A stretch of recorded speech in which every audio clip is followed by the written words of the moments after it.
आपण पाहत आहात लाईव्ह महाराष्ट्र पोलीस टाइम्स।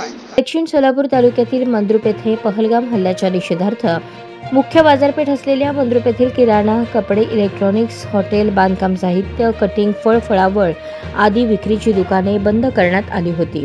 तर अत्यावश्यक सेवेतील वैद्यकीय, मेडिकल, दूध डेअरी, भाजीपाला आणि शासकीय कार्यालय वगळता सर्व व्यापाऱ्यांनी दुकाने बंद ठेवून 100% बंद पाळला।